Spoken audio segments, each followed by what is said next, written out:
নমস্কাৰ বন্ধু বান্ধৱীসকল, এই মুহূৰ্তত আপোনালোকলৈ লৈ আহিছোঁ এটি গুৰুত্বপূৰ্ণ ভিডিঅ'। অংগনবাড়ীৰ বাবে এটা ডাঙৰ খবৰ লৈ আহিছোঁ। নতুন বছৰত লাভ কৰিব নেকি বৰ্ধিত দৰমহা। অংগনবাড়ী কৰ্মী সহায়িকা আৰু মিনি কৰ্মীৰ বাবে ইতিমধ্যে দৰমহা বৃদ্ধিৰ ক্ষেত্ৰত যথেষ্ট গুৰুত্বপূৰ্ণ পদক্ষেপ গ্ৰহণ কৰিছে অসম চৰকাৰে।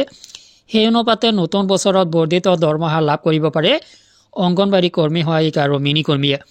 তো ইপিনে সৰ্বভাৰতীয় প্ৰেক্ষাপটত পুনৰ 26,000 টকা দৰমহাৰ দাবীত প্ৰচণ্ড ঢৌ উঠিব পাৰে। বন্ধুসকল, এই সংক্ৰান্তত গুৰুত্বপূৰ্ণ কিছু তথ্য আপোনালোকৰ সৈতে শ্বেয়াৰ কৰিব যত্ন কৰিছোঁ। মূল ভিডিঅ'টোলৈ যোৱাৰ আগতে আপোনালোকক জনাম সৰু এটা ৰিকুৱেষ্ট, এনেধৰণৰ ভিডিঅ'বোৰ নিতৌ পাবলৈ চেনেলটোলৈ নতুন আহিলে চেনেলটো ছাবস্ক্ৰাইব কৰি ল'ব। আহক বন্ধুসকল, আমি মূল ভিডিঅ'টোলৈ আগবাঢ়িছোঁ। বন্ধুসকল, বেছিকেলি অসম অংগনবাড়ী কৰ্মী সহায়িকাসকলৰ ক্ষেত্ৰত গুৰুত্বপূৰ্ণ এটি তথ্য যে নতুন বছৰত লাভ কৰিব পাৰে বৰ্ধিত দৰমহা। ইতিমধ্যে অসম চৰকাৰে গুৰুত্বপূৰ্ণ সিদ্ধান্ত গ্ৰহণ কৰিছে। অংগনবাড়ী কৰ্মী, ৰন্ধন কৰ্মী আৰু আপোনাৰ যি আশা কৰ্মী আছে সকলোৰে দৰমহা বৃদ্ধিৰ ক্ষেত্ৰত বিশেষভাৱে এইটো বিত্ত বিভাগৰ নেতৃত্বত এখন কমিটি গঠন কৰি দিয়া হৈছে আৰু কমিটিৰ প্ৰতিবেদন খুব সম্ভৱ শীতকালীন অধিৱেশনত দাখিল কৰা হ'ব। আৰু এই শীতকালীন অধিৱেশনতে অসম চৰকাৰে গুৰুত্বপূৰ্ণ সিদ্ধান্ত গ্ৰহণ কৰিব পাৰে অংগনবাড়ী কৰ্মী সহায়িকাৰ দৰমহাৰ ক্ষেত্ৰত, লগতে আপোনাৰ আশা কৰ্মী আৰু ৰন্ধন কৰ্মীসকলৰ দৰমহা বৃদ্ধিৰ ক্ষেত্ৰত। তো এইখিনিতে এটি গুৰুত্বপূৰ্ণ তথ্য যে সৰ্বভাৰতীয় প্ৰেক্ষাপটত পুনৰ 26,000 টকা দৰমহাৰ ঢৌ উঠিব পাৰে।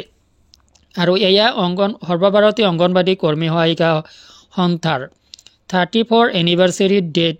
এই তথ্যখিনি উদ্ঘাটন কৰা হৈছে।